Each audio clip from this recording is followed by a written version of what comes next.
லைஃப்ல டஃப் டைம்ங்கிறது எல்லாருக்குமே வரும். சில பேர் அதை பார்த்து பயந்து ஓடி போயிடுறாங்க. சில பேர் அதை யூஸ் பண்ணி அவங்களோட மென்டல் ஸ்ட்ரென்த்தை பில்ட் பண்ண ஆரம்பிக்கிறாங்க. இது ரெண்டுக்கும் டிஃபரன்ஸ் என்னன்னு பாத்தீங்கன்னா மைண்ட் செட்.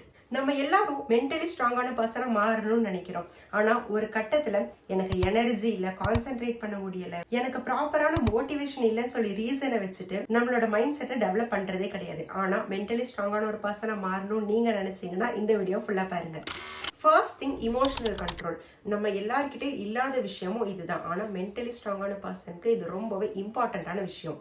நீங்க மென்டலி ஒரு ஸ்ட்ராங்கான பர்சனா மாறணும் அப்படின்னா உங்களோட sadness, anger, depression, over thinking இது எல்லாத்தையும் கண்ட்ரோல் பண்றது ஒரு அளவுக்காச்சும் தெரிஞ்சு வச்சிருக்கணும். இங்க நம்ம எல்லாரும் பண்ற ரொம்ப பெரிய மிஸ்டேக்கே ஏதாவது ஒரு விஷயம் நடக்கும்போது டக்குன்னு ரியாக்ட் பண்றது. பட் மென்டலி ஸ்ட்ராங்கான ஒரு பர்சன் சீக்கிரம் ரியாக்ட் பண்ணவே மாட்டாங்க.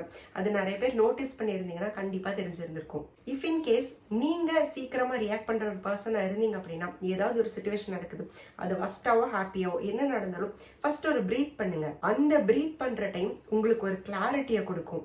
அண்ட் எப்பவுமே ஏதாவது ஒரு விஷயம் நடக்குது அப்படின்னா அதுக்கு ரியாக்ட் பண்றதை விட்டுட்டு ரெஸ்பாண்ட் பண்ண ஆரம்பிங்க. ஸோ தட் உங்களுக்கும் இல்லை, உங்களுக்கு ஆப்போசிட்ல இருக்கிற பர்சனுக்கும் தெரிய வரும் நீங்க எவ்வளவு மென்டலி ஸ்ட்ராங்கான person. Second one, comparison cut off. எல்லாரோட லைஃபோட ரொம்ப பெரிய ட்ரூத் என்னன்னு சொல்லி பார்த்தீங்கன்னா ஒருத்தரோட லைஃப் ஜேர்னியும் யூனிக்கானது. ஒருத்தரோட லைஃபை இன்னொருத்தரோட கம்பேர் பண்ணணும்னு நினைச்சீங்கன்னா அது கண்டிப்பா முடியவே முடியாத ஒரு விஷயம். ஏதாவது ஒரு விதத்திலேயாச்சும் நம்மளோட லைஃப் யூனிக்கா இருக்கதா செய்யும். ஆனா இந்த ஒரு விஷயத்த நிறைய பேர் நல்லா அக்செப்ட் பண்ணிக்கவே முடியாது. அது பண்ணாம தான் நம்ம லைஃபை இன்னொருத்தரோட கம்பேர் பண்ண ஆரம்பிக்கிறது. ஒருத்தங்க ஹாப்பியா இருக்கிறது பார்த்தா அவங்க எல்லாம் ஹாப்பியா இருக்காங்க, நான் ஏன் ஹாப்பியா இல்லை? எனக்கு ஒரு கஷ்டம் இருக்கு அப்படின்னா இந்த கஷ்டம் ஏன் யாரும் புரிஞ்சுக்க மாட்டேங்கிறாங்க? இந்த மாதிரி கஷ்டம்லாம் ஏன் யாருக்கும் வர மாட்டேங்குது? ஏன் இது எனக்கு மட்டும் நடக்குது? இந்த மாதிரி விஷயத்த எல்லாத்தையும் நம்ம எல்லாரும் நமக்குள்ள ஒரு தடவையாச்சும் லைஃப்ல கேட்டுதான் இருந்திருப்போம். இந்த இடத்துல ஒரு ப்ரூட்டலான ட்ரூத் நம்ம எல்லாரும் அக்செப்ட் பண்ணி தான் ஆகணும். எல்லாரும் முன்னாடி ஹாப்பியா பிரிட்டெண்ட் பண்ணிட்டு இருக்கிறவங்க உண்மையா ஹாப்பியா இருக்கிறவங்களே கிடையாது. ஸோ நீங்க பாக்குறது வச்சோ இல்ல சோஷியல் மீடியால இருக்கிறது வச்சோ உங்க லைஃபை மற்றவங்களோட கம்பேர் பண்ணவே பண்ணாதீங்க. ஒரு மென்டலி ஸ்ட்ராங்கான பர்சனோட உண்மையான கோலே நேத்தை விட இன்னைக்கு நான் ஒரு பெட்டரான பர்சனா மாறி இருக்கிறேனாங்கிறதா மட்டும்தான் இருக்குமே தவிர இன்னொருத்தரோட லைஃபோட கம்பேர் பண்றதா இருக்கவே இருக்காது. ஸோ நேத்து உங்களால பண்ண முடியலன்னு சொல்லி வச்சிருந்த விஷயத்த சேலஞ்ச் பண்ணி இன்னைக்கு பண்ணிட்டு உங்களோட கோல்ஸை டெவலப் பண்ணிட்டு போய்கிட்டே இருங்க. Third one, over thinking time out. உங்க லைஃப்ல பெரிய பெரிய லாஸை பார்த்துட்டு அதுக்காக ஓவர் திங்கிங் பண்ணிட்டு உட்கார்றது சில இடத்துல அக்செப்ட் பண்ணிக்கலாம். ஆனா இங்க 90% ஆஃப் த பீப்புள் சின்ன சின்ன விஷயத்துக்கும் ஓவர் திங்கிங் பண்ணிட்டு இருக்கீங்க. அது படிப்பு விஷயமா இருக்கட்டும், லைஃப் விஷயமா இருக்கட்டும், பர்சனலி, ப்ரொஃபஷனலி, ஒர்க் கரெக்டாக நடக்கல, அசைன்மெண்ட் சரியா பண்ணலன்னு சொல்லிட்டு சின்ன சின்ன விஷயத்துக்கும் ஓவர் திங்கிங்கோட உச்சகட்டத்திலே நம்ம எல்லாரும் போயிட்டு இருக்கோம். ஏதாவது ஒரு சின்ன விஷயம் தப்பா போயிட்டாலும் என்ன நடக்கும், எப்படி நடக்கும், அடுத்து என்ன பண்ண போறோம்னு சொல்லிட்டு இந்த மாதிரி நிறைய கன்ஃபியூஷன்ஸ்குள்ள நம்ம இன்னுமே வஸ்டான சிச்சுவேஷனுக்குள்ள எடுத்துட்டு போய்கிட்டே தான் இருக்கோம். இப்படி ஓவர் திங்கிங் பண்ற பர்சன் மென்டலி ஸ்ட்ராங்கான பர்சனை இருக்கவே முடியாது. குட்டி குட்டி விஷயத்துக்கு ஓவர் திங்கிங் பண்ற ஆளா இருந்தா இப்ப நான் சொல்ற இந்த டிப்ஸை ஃபாலோ பண்ணிக்கோங்க. ஒரு 5 minutes டைம் எடுத்துக்கோங்க. அந்த 5 minutes முடியும் போது நீங்க அந்த ஒரு விஷயத்துக்கு டெசிஷன் எடுத்து முடிச்சிருந்திருக்கணும்.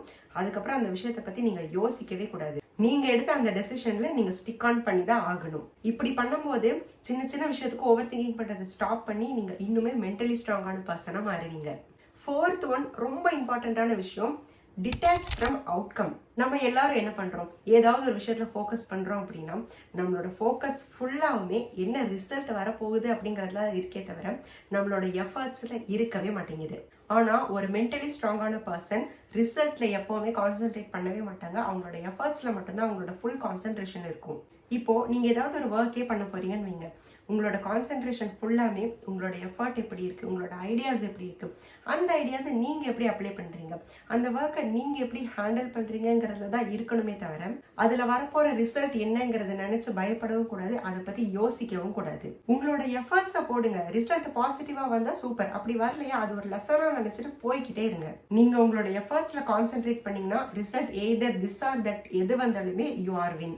இப்படி நினைக்கிற ஒரு பர்சனால மட்டும்தான் மென்டலி ஸ்ட்ராங்கான பர்சனாவும் இருக்க முடியும். Fifth one, reset routine. ஒரு வீக் ஃபுல்லா நம்ம ஒர்க் பண்றோம், அதுல ஏதாவது ஒரு நாளை சூஸ் பண்ணிக்கோங்க. அந்த 1 டேல உங்களோட அடுத்த வீக்குக்காக எல்லாத்தையும் ரீசெட் பண்ணுவீங்க. அது உங்களோட டேபிளை கிளீன் பண்றது, ரூமை கிளீன் பண்றது, நெக்ஸ்ட் வீக்காக பிளான் பண்றது, ஜேர்னல் பண்றது, அண்ட் எதை டீடாக்ஸ் பண்றீங்களோ இல்லையோ உங்களோட மொபைல டீடாக்ஸ் பண்றது, இந்த மாதிரி எதுவா வேணாலும் இருக்கலாம். ஆனா எல்லாரும் பண்ற ரொம்ப பெரிய மிஸ்டேக், ஒரு வீக் ஃபுல்லா ஓடிட்டோம், இந்த ஒரு நாள் தானே, இந்த ஒரு நாளை நம்ம கம்ப்ளீட்டா ரெஸ்ட் எடுக்கலாம்னு நினைக்கிறது. ரெஸ்ட்ங்கிறது ரொம்ப இம்பார்ட்டன்டான விஷயம் தான். அது நம்ம எவ்ரிடே எடுக்கிற குட்டி குட்டி மினி பிரேக்ஸ்லயே நமக்கு கிடைச்சிரும். அந்த ஒரு டேல ரெஸ்ட் எடுத்துக்கோங்க. ஆனா நீங்க மென்டலி ஸ்ட்ராங்கான ஒரு பர்சனா மாறணும்னு நினைச்சீங்கன்னா நெக்ஸ்ட் வீக்காக எல்லாத்தையும் ரீசெட் பண்ணும்போது உங்களோட மைண்ட் இனி கிளீன் அண்ட் கிளியரா ஒர்க் ஆக ஆரம்பிக்கும். 6th one, confidence booster drill. இது கேட்கும் போதே பயங்கரமா இருக்குல்ல?